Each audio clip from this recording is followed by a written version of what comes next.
Welcome mga ka-Unified. Okay, so ngayon, nandito tayo ngayon sa opening ng ating isa sa mga Unified Payment Center na franchisee. So dito po sa Catalunan, Pequeño, Davao City. So halika, tignan natin.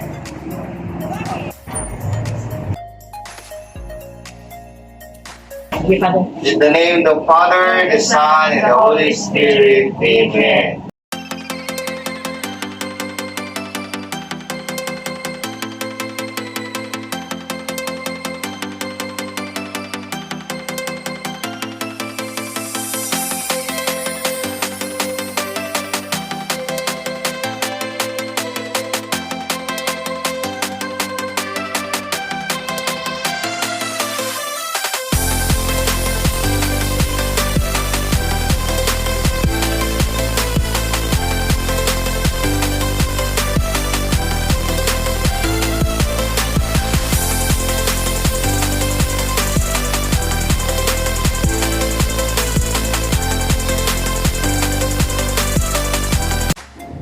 So, andito tayo ngayon sa loob ng opisina ng Unified Payment Center natin na franchising. So, dito sa Catalunan Pequeño branch. So, as you can see, meron silang transactions. Ito po yung mother ng ating pong franchisee. And ito po si Ma'am Giselle. Ayan. Okay. So, meron silang ginagawa ngayon na transaction. So, ganun po kasi kaganda dito po sa ating business na ito, which is si Unified Payment Center. So, pwede po na pong makiter ang ticketing, remittance, bills payment, e-loading, ship and grinds, at marami pa pong iba.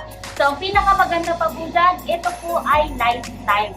Okay? So, sa lahat sa mga aspiring namin na mga franchisee, kung ikaw ay naghahanap ng negosyo na iyong pang for good, okay, or di kaya pang family business, or kung gusto mo na yung savings mo ay merong mapuntahan, pwede na po dito sa ating Unified Payment Center.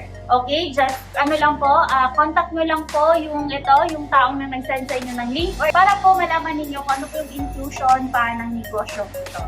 So with that, Carlene Vizeros Babano of Unified Products and Services. Congratulations and welcome to Unified Payment Center, Catalunya.